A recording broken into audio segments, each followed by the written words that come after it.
Okay, so today we have a great opportunity to have a discussion with His Excellency's Ambassador of European Union delegation in Vietnam, Mr. Joshua Alipetti. Yes, nice Thank to you meet so you. much Thank you. for your time with us. We are just Respect Vietnam as a company and organization. We focus on people development and organizational excellence. Over the past years, we're working with a number of company and business around Vietnam and with thousands of workers around the country. And we are working with a lot of manpower and productivity issue in Vietnam. And we know that part of that was one of some of those interests and concern from those delegation, and I know that we talk and share some of that before. So today is just one great opportunity that we would love to discuss some of the work you are doing, and maybe we would love to share some of the initiative we having. We hope that we could have share some of good story in this talk Sure. today. So Absolutely. Thank you for having me. It's a thank pleasure. you, thank you. Thank So may I start Absolutely, sure. asking, not personal, but is this you in Vietnam for quite some time? How Yeah, many three years now. 3 And years. of course, yes, during COVID, I think it's not real time. So Yes. I think I should stay a bit longer because But to I know recover that a little bit. you have a great experience with Vietnam during COVID. Yes, we talk that we about managed. Yeah. Of course, so we many managed to- story in to economic survive. downturn and Yeah. the social development during the time. And I know that I'll just try to focus with, even though I know that you have to work in so many great work with Vietnam, but would like to focus on the manpower quality in Yeah. this topic Yeah. today. Sure. With COVID, we see so many company closing down and a lot of struggle from the manpower. But then now after COVID, we of course everything's go back to normal, but we still need to work on how to get in the right shape. Businesses as well. So I would love to hear from you, your experience in Vietnam, and then especially during COVID. What do you think general about what we trying to do, as well as the government and the people of Vietnam trying to go back to a normal life with jobs and job security in the country? Well, I think that the government has done a great job in terms of understanding when it was the time to go back to kind of normalcy. Because I think in other cases, as we know, some countries wanted to stay closed with heavy lockdown for too much of a time, and so they created problems. I think Vietnam, you went to a level where you understood that, well, maybe it was a bit too much.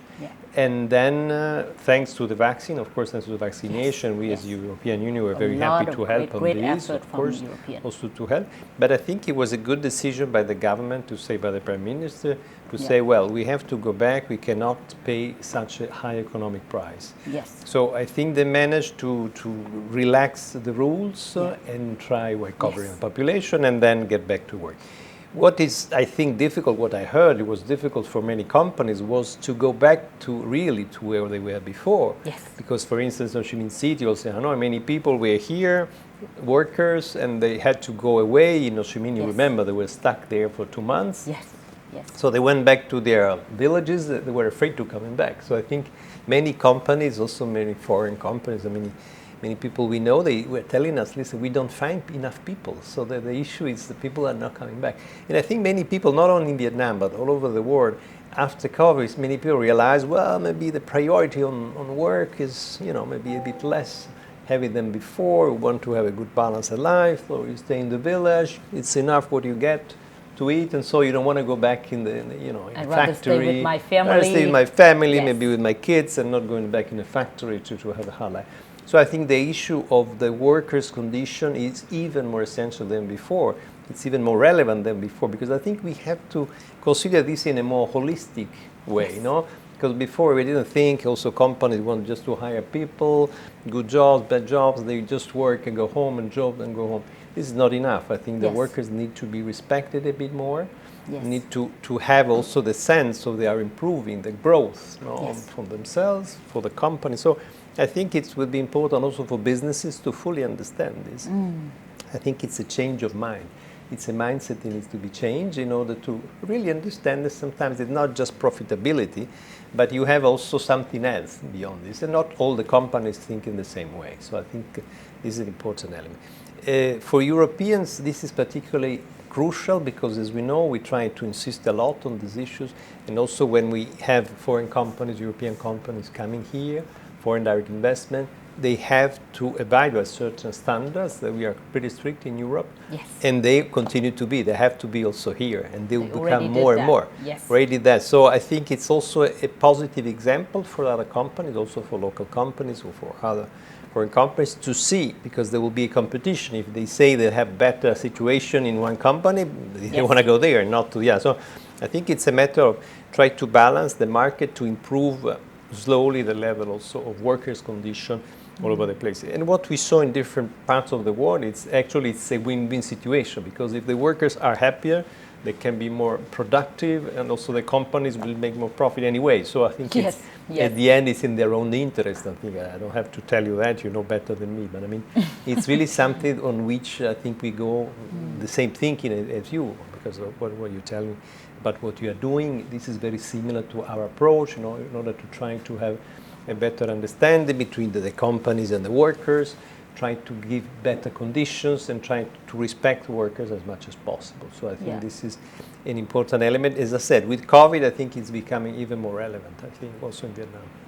You already captured almost everything I supposed to ask you, because what I'm seeing with the European, Union delegation over the past year is so many good studies, so many effort to try to help with capacity building for company, and for the labor side, and then policy, and then training and education. And my also interest every time you have a white paper, the whole economic. And social development in Vietnam with a very good data, very good statistic that we have to learn from. So what you just mentioned about holistic approach, which is I believe that the government, there's a different government who's having representative in Vietnam, having company working in Vietnam already did a lot. And I don't think we have to repeat it here, which is I would love to maybe looking at a little bit different perspective or looking at this picture. So we all know that before COVID, it's already have a challenge with labor productivity. Labor productivity in Vietnam pretty low compared to the region.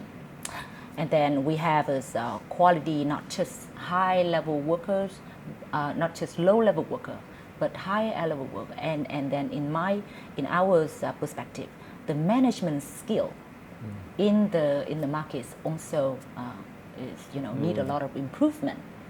So we have a very famous saying during COVID and any crisis that any business, any organization who can learn better than competitor, just like you mentioned it. Sure. They would be, and they can learn every time from everything you do when they do business. Then they would have very unique, sustainable, competitive edge. Yeah, sure. And then I think that so many cases already prove it. But what we're studying really deep into this concept, and we realize this is the very interesting and very important concept for that, named learning organization. So learning organization is a term referring to the organization, not just the leader helping the people studying better, reading more book, coming to more training classes, but they actually have to learn from what they do every day. And then more important, they have to do that together, because only by doing together, they can learn faster than competitor, right? Sure. Not just the leader, they're smart enough, sure. They learn better, but if the people under them, they cannot do what they ask for, then how can they can be resilient or anything. So with the term of learning organization, this time we started really deeply in it, and we would like you have your buy-in in that term a little bit. What do you think if we could be able to make, let's start with, company from Europe coming to Vietnam, and if they can show that they are learning organization, they learning with the Vietnamese manager, learning with the Vietnamese worker, go through a different, struggles and challenge in business. Let take that concept a little bit from that abstract. What do you think? I think it's not only they should do this, but they have no choice but to do this if they want to be successful. Because of course, when you come to Vietnam from Europe, you don't know the country. I mean, you have a different mentality. So this is also my experience, of course, as I'm coming here, not for business, but for diplomacy, but it's the same. I mean, you arrive here, you have to listen to your Vietnamese colleagues, because otherwise you don't understand the country. And the same for a business. If you don't know the market, you're lost. So you need to work together. And then, of course, you need to share. Also here, I'll always share with the Vietnamese colleagues to understand the situation. Sometimes we don't get it. Yes. It's very simple, but this is what happens. So I think if you're doing business, you're out of the market if you don't understand the market. So for me, maybe I have difficulties, but I still stay there. Yes. But for a business, you can be out of the market. So it's an obligation, I would say. Yes. It's really the thing to do. It's a must. You have to do that. And then it's part, of course, of your growing attitude. If you want to grow as a company, if you want to grow as an individual, as an employee, as an employee, I think this is the way ahead. I mean, you have to, of course, exchange views with people working with you, and Vietnamese people working here are the key, I would say. The key to understand the market, so the key for success. So I think this is a very important element. The idea of learning made me think also about this idea of lifelong learning, because this is something that also in Europe is very well developed. And we have also example like in the Nordic country. I think a couple of years ago, they say the statistics was that at least 50% of the people from 25 to 65 had at least one adult experience of life learning. So they continue to do some way of learning experience during their lifetime, which is, I think, crucial in this world where you have, we are living through deep transitions, green transition, digital transition. It's a new world. So if you don't follow on this, you'll be loser. You'll be out of the market. You'll be out of the job. So I think it's an important element. So the idea of continuous learning, I think, is essential in all jobs, but particularly in business, because I mean you have to survive in business. So I mean it's a matter of really survival, I think. Which means that you believe that is a must. It's a must. And I think every it's a must. business should do that. I think but so. Do you think that many company and most of company already see it? No, I don't think that everybody sees it. I think it's more a way of, if you think about it, you should do it. But maybe like then ideal, this is what you have to do, but maybe some people will not. I'm afraid some people will not, because of many reasons, because maybe also, I'm talking about foreigners, maybe they come here with their own ideas and they think they can use the same recipe in different parts of the world, but then maybe it's not true. But maybe for some years you can work because maybe you have very good products or whatever. But I think sooner or later you'll get there when you have to face with obstacles that without, as you said, with learning approach, you will not go over it. So I think it's a matter of time. Those who are smarter, maybe they do it on their own. Those who maybe are a bit lazier, they will find an obstacle. After that, they will realize that you have to do that. So I think it's one way or another we'll get there, but for sure not everybody is doing that. It's true. That's the realistic reality. Realistic. And I'm just really like the way you say that we have to do it. Everybody's supposed to do it, but then it have to take time for it. Yeah. And this is the question we talk all the times about how much time is enough. Sure. So for example, we're talking about lifelong learning, and then we later have a very interesting controversial lately in Vietnam, talking about learning where you have the enabling environment, you have resources, time to leave you. That particular person is supposed to learn for their own, for a long life, and then for your whole life, continuous doing this for yourself. But in the, an organization, in one particular company, or even in an NGO, in a, small company, studying together. Sure. it's a different thing. And let take an example of what we've been discussing so far about, for example, all the standards that we're taking from Europe to Vietnam.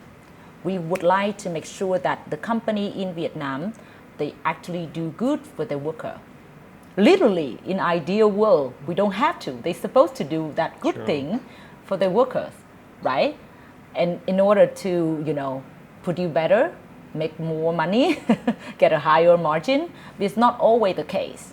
No. So all the regulation and the requirement and the guiding from other country, other government, it's just helping businesses in Vietnam. The majority who don't realize that learning is necessary. Yeah. Then here you are. You have to teach and have to do training for your workers, and you have to do this and have to do that. But when I'm studying, I really realized that in Europe or in a developed country, when I work at a particular hotel, particular manufacturer, leader willing to spend time and resources and create an environment for that lifelong learning. Mm-hmm. In Vietnam, we like to do a little bit shortcut. Yeah. We go fast. We want to growth, not sustainability yet. Yeah.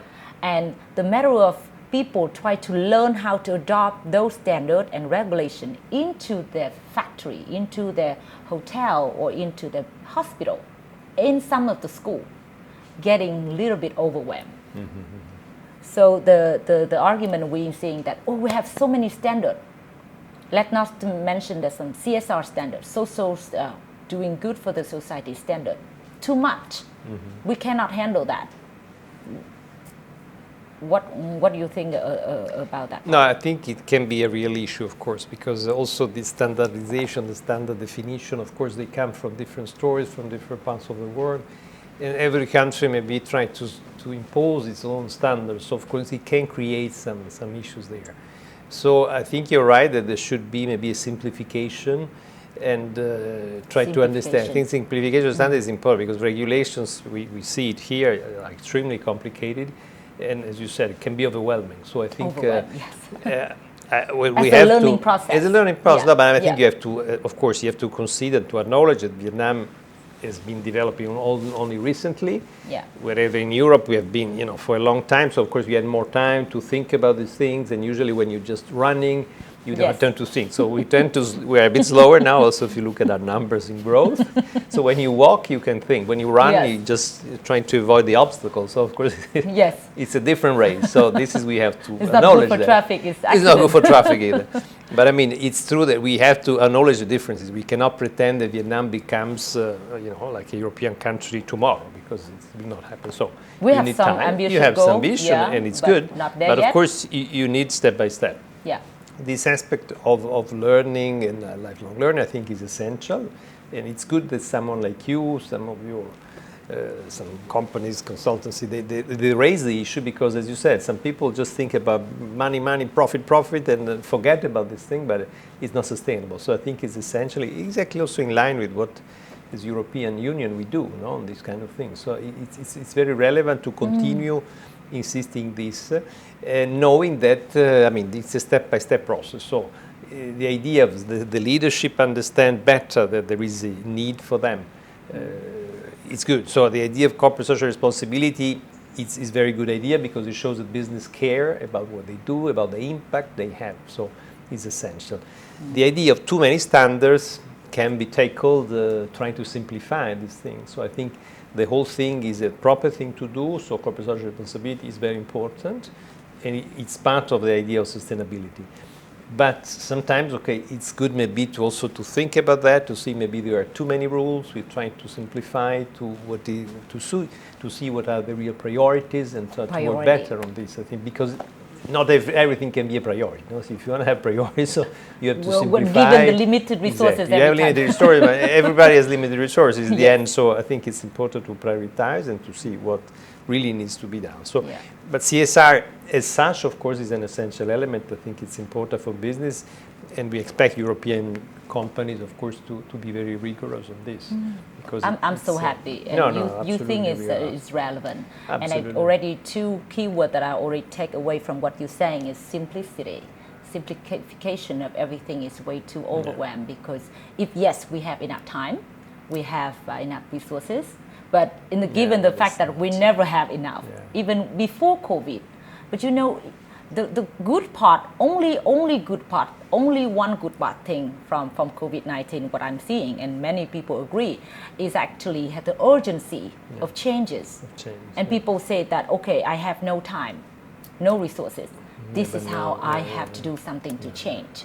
And the simplicity. And the next keyword you mentioned is priority. Yes, absolutely. That's come into the table, the agenda. People start talking about it, because when we're working with the company and some NGO as well, we don't just talk about CSR, we talk about real core value and their main business. And there's an interesting work when we talk about performance management. I mean, one of the most important way of managing your organization is you know who's working better than other, who's the best one, who need to get paid better, who need to be recognized better. It's already showing that we need really good way to think, like you said, changing mindset to do something, make it simple and make it prioritize. For example, we talk about what we learned from Europe and developed country about the same kind of tool of performance management.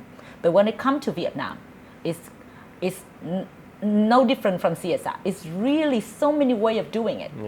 So if you really want to go faster, you want to go faster than your competitor, you have to learn really deep, not just learn, continue learning, but learn deep to get, say, which one that I'm going to use to be fitting with my company culture, my organization culture.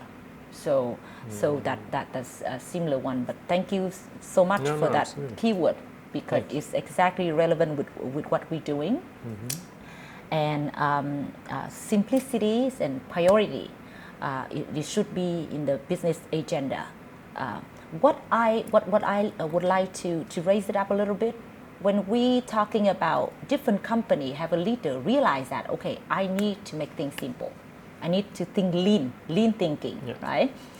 Smarter, more priority in what I really focus and most important.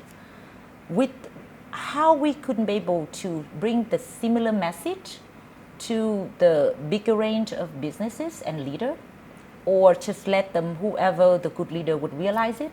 Is that any way we will make it happen to have more and more business realize that it's time to change mindset and to go for that destination? No, I think there is a need of education. This education means also education of leadership. And the awareness of the issue is the first step to do. So I think that many people do not understand yet. They are not completely aware of this issue. So I think there is a need to be public on these things. So to show why this has to happen and why this can improve actually the result at the end. So I think it's a matter of awareness raising. So awareness raising campaigns are important in this thing, consultancy or NGO, they can do an important work, or some other organization, because I think it's the first step is to be aware of an issue. And I don't think that everybody is aware, to be honest. So I think it's not maybe natural, so you need to someone to tell you that is an issue, and then just try to be cooperative. It depends on how you say these things, but I think if you are constructive, everybody in principle is ready to listen. So I think it's important also this aspect of education, awareness raising, and so we need some catalyst. I think some catalyst. Catalyst is a good word. I think just to get the spark, because I think it's important to make people understand, and then leaders understand, because of course a leader of a company will understand that will see the results, but sometimes you don't have the time to stop and think. So what you said before, COVID was important because we all had to stop. And so we thought a bit more than usual. And especially now back to normal. We cannot stop. We cannot stop again. So. We have to take back. We already lost. So it's important. This is very good point. This is a very important point. So how can we will make, because part of a learning is to reflect. You learn new thing and you reflect, and then maybe you have to try it a little bit. You pilot to see whether it's work. This one I think is one of the biggest challenge with business for changes is including technology and innovation. People hesitate to change because you're not sure whether it's work.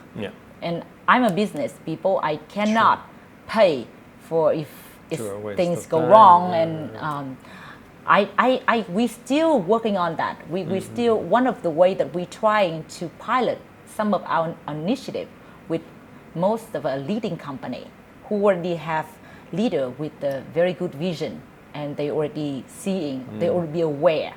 And by that, we're seeing that they willing to take a pilot, they're willing to take the risk, they want to change, and they said, nothing's going to change if we don't do it.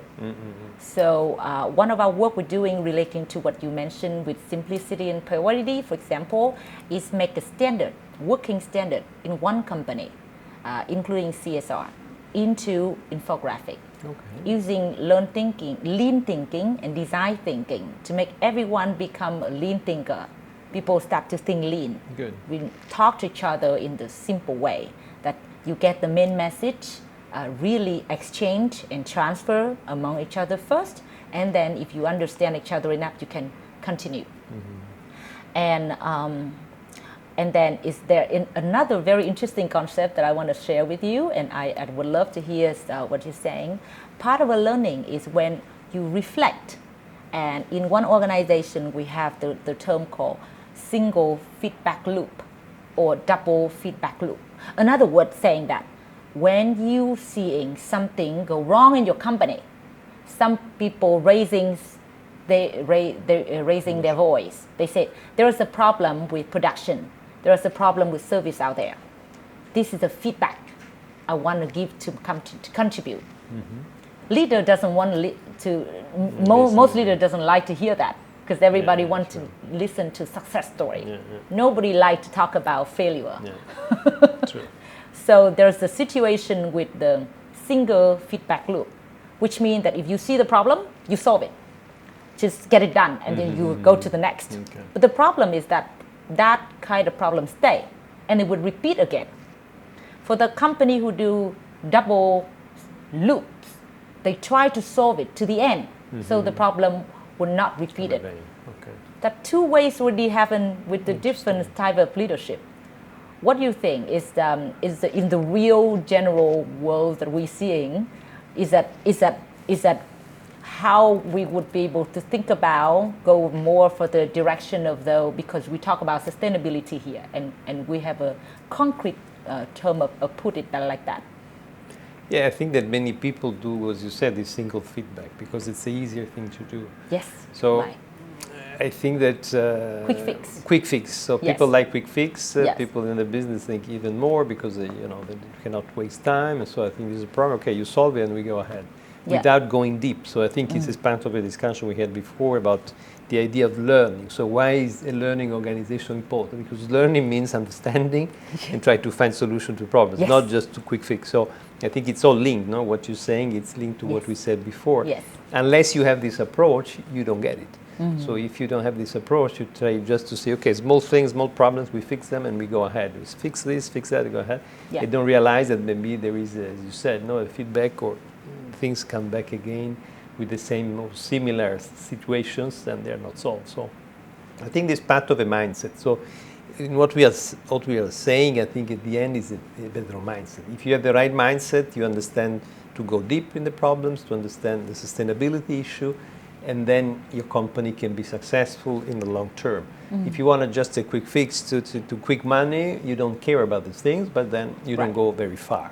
So I think it depends on the style of leadership that you have. And the businesses, you know better than me because you meet a lot of business people. I think some leaders understand this, some others not. I think the majority, maybe they don't have this deep understanding, deep awareness. And that's why we see that only a few really are very successful. Many others, maybe they are not too successful. So I think it's a matter of the style of leadership, the deep So which means that's already explained, those already successful. Well, I think the successful, I mean, if they are successful in organic ways, of course, not if the government helps them that they're successful, but even without any help, they are successful. It means that probably they find the proper way to go ahead in a sustainable way. So they understand how to learn from mistakes, because we all make mistakes. So of course, this is nobody natural. Perfect, and it's part of learning. And part of learning, you think of in the US, failure is normal. I mean, if you ask people, it's normal. Yes, I failed on this, and then I learn more. In some other cultures, also in Europe, much less. So here, maybe much less. People don't like to show failures. Yes. Some other cultures say, okay, I failed on something, but then I built on this, and I grew up and I learned from it. So I think this is an essential element. We are all humans. We make mistakes. But if we learn from them, sometimes we have to make mistakes, sometimes we fall down, but then you get up and you go ahead. So I think and then this learn is about part that mistake. If you learn about mistakes, of course it makes sense, and you grow. That's the idea of learning, of growing as a person, as a businessman, as a worker. In any role you have, you can learn, you can improve. So from the top to the more humble worker. I mean, everybody has his own role, and everybody can give a contribution.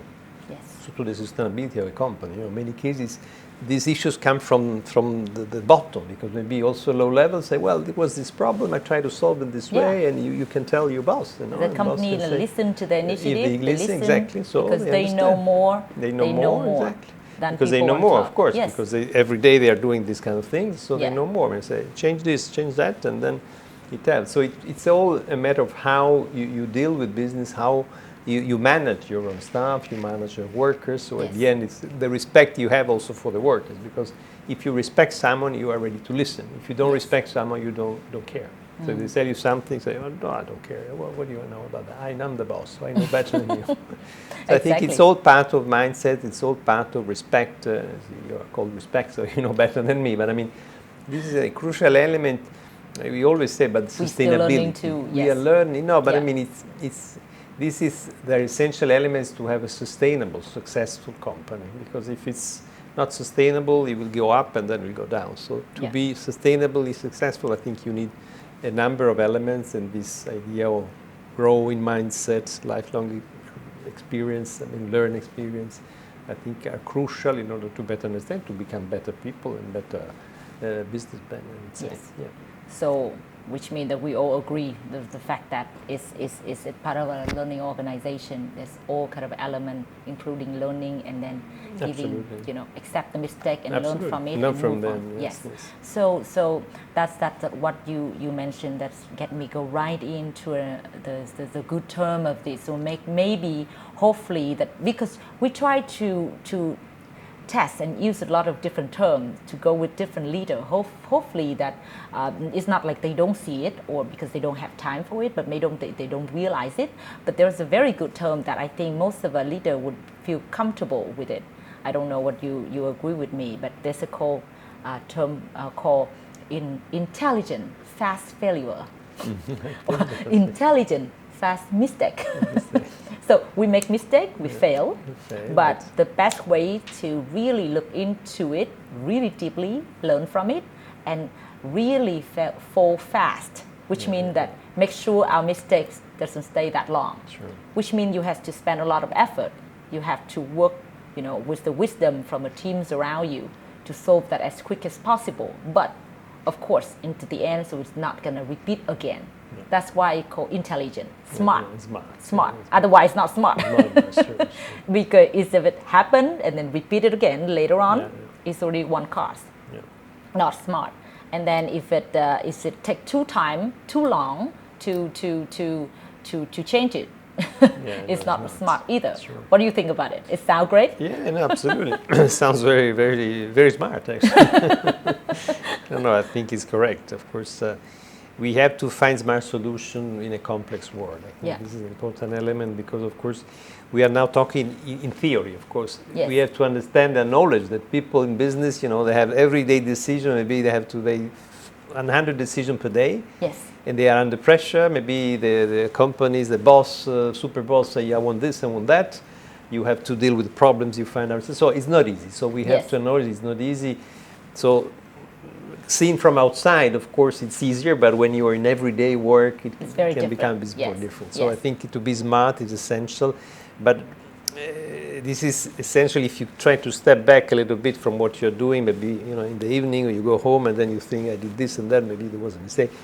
I mean, sometimes you have to step back to understand things. And so the idea of a smart reaction is part of it. So of course, if you're too much into it, you don't even stop and think. If you step back, maybe you understand and you can have this sort of a reaction, which is Yes. a solve attitude, solving attitude approach. Yes, yes. Which means that you agree that that term my work we were putting into the perspective and people. I'm glad because when we have this kind of conversation, we normally would not go to case by case to talk about because we have so many things out there. Sure. Like we're talking about how we would sit down one day and then listen to them, look in the table, what priority we should go for. Is that truly we can think simple to get things done and prioritize. It's not always the same. Yeah. But that's why I think it's so important with the role of education and training, where that's part of what we're talking today. So let's continue with this lot of terms as we discussing earlier. And then when we talk about learning organization, this is the comic our artists created with our team mindset.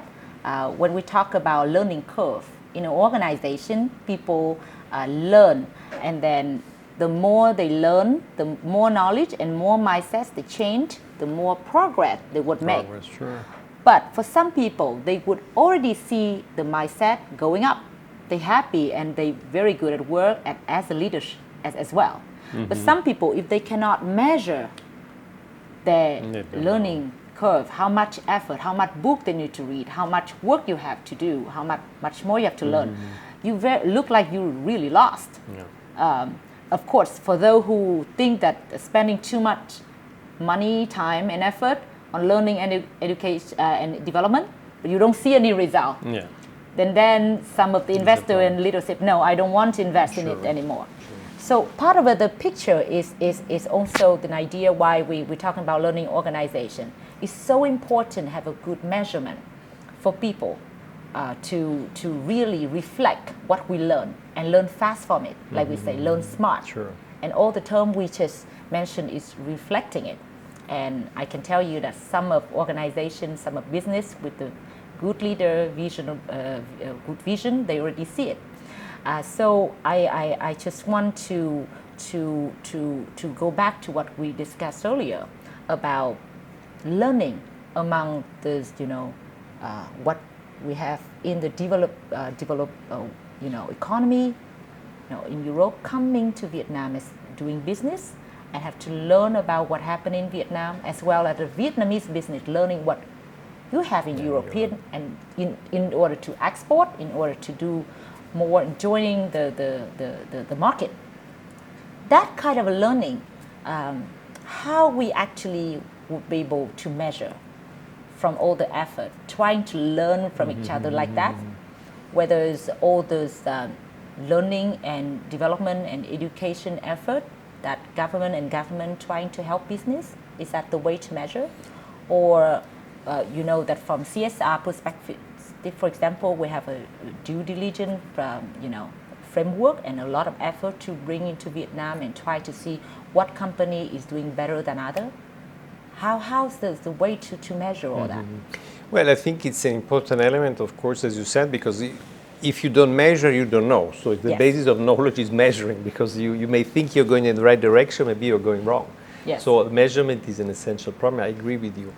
In terms of due diligence, I want also to mention that in Europe we presented a draft directive on due diligence for business that will have an impact not only in Europe but also abroad. It will be mainly for big companies, so more than $150 million turnover, and more than 500 workers. So it's for big companies essentially, but it will have an impact on the whole supply chain. So also here it means the companies investing here, they have to be careful that social rights, environmental rights, human rights are respected. So this is an element. Due diligence, of course, is a concept which is a bit difficult also to evaluate, but I think it makes sense to show that with common sense you try to be sure that there are no issues left unresolved.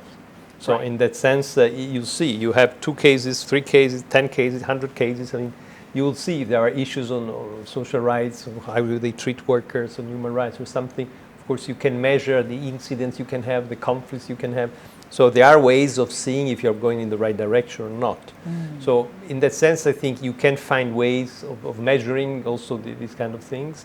And similarly, also you can measure how you go ahead in this way to see if you're going right, if it's not good enough, or more, then something that needs to be done. Yes. Yeah. So in other words, we also have to have a smart and a we very have to be good smart. measurement tool. The measurement tool is not easy, of course, but I think you need to find ways to consider this, what can be considered as positive, what can be considered as success, and what instead is a failure. Even there you can try to define common standards, also common sense standards, to see how much people have to simplify, make it very simple. I don't know, having one hour every week you discuss with your people, 2 hours doing this and reading your book and just showing what you're learning. I mean, simple things, but you can put the metrics maybe down to simplify a number of things, and then ask people to do that. And so you can try to find maybe some common understanding on the results. Yeah.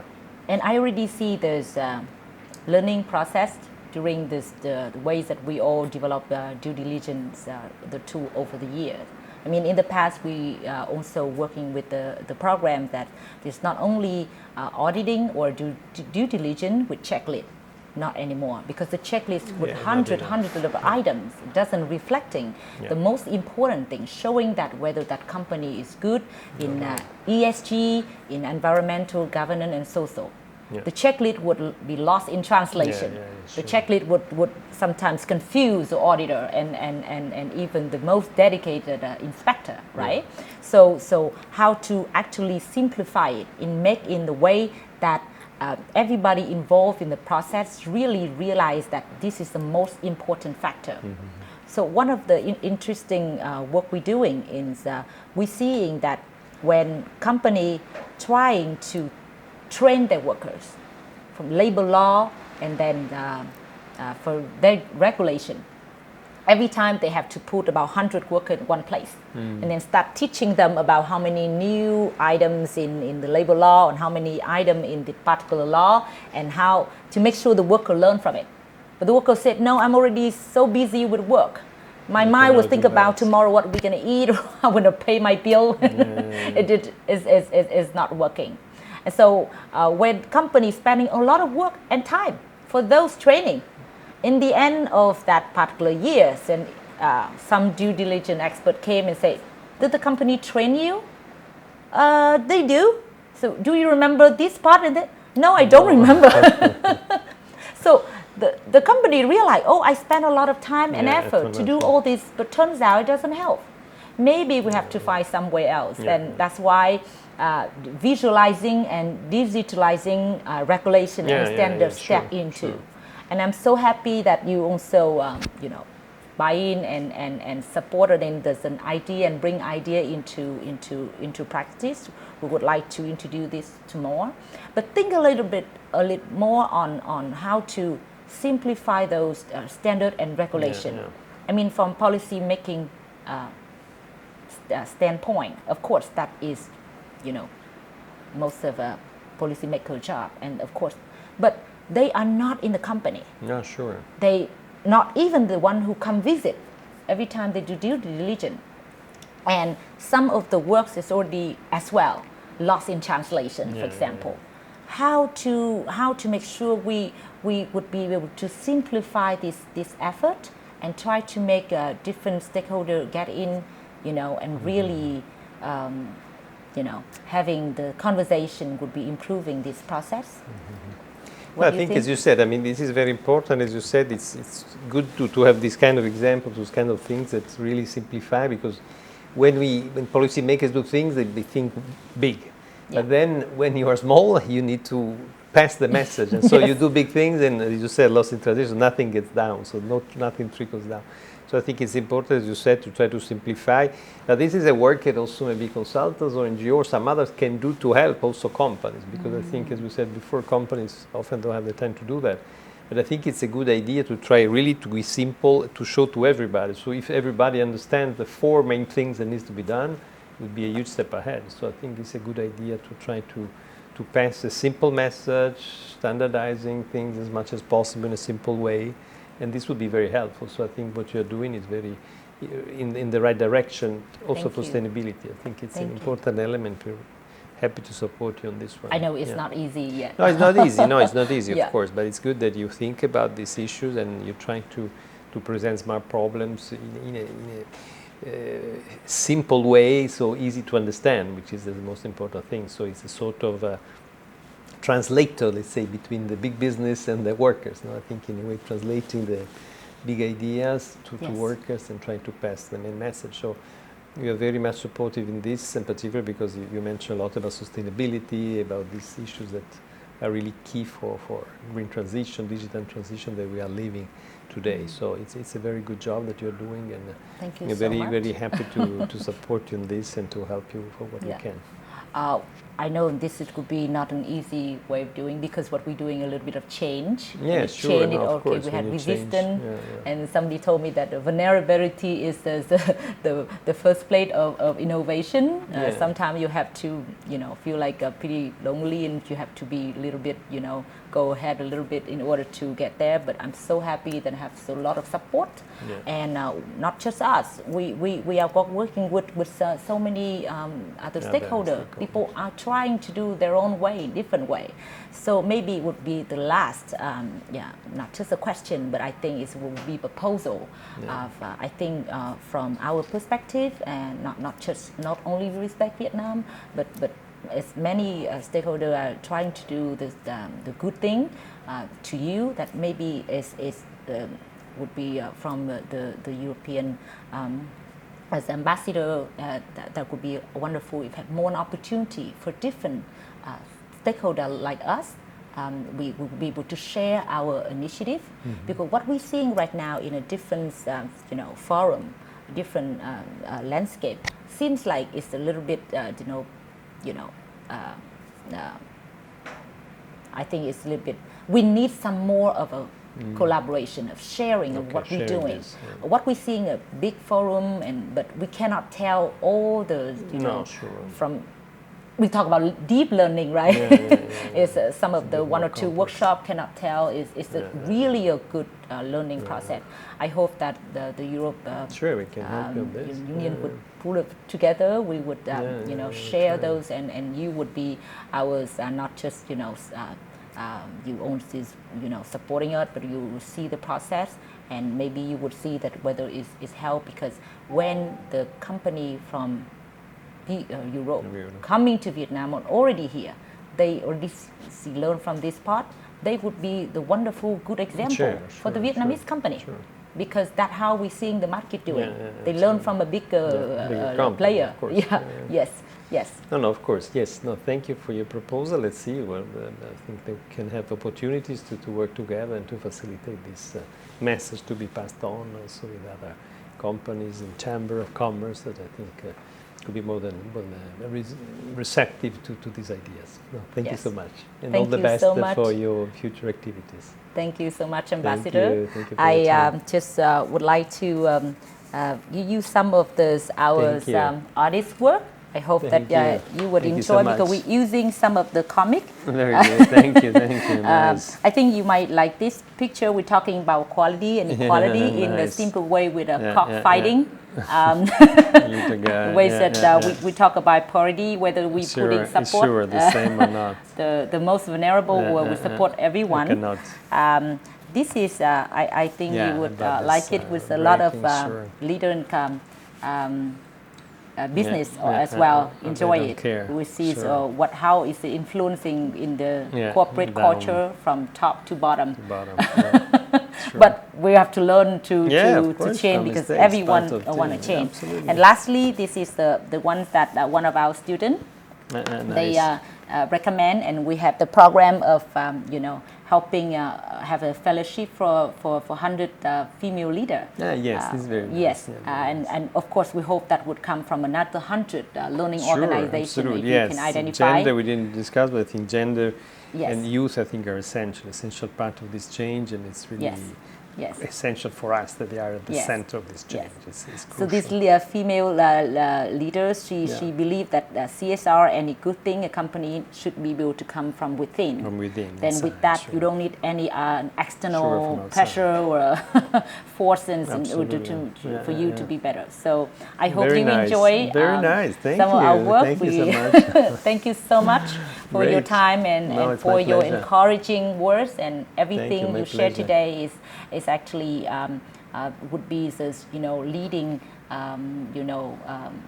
spirit that we would love to when we do our work.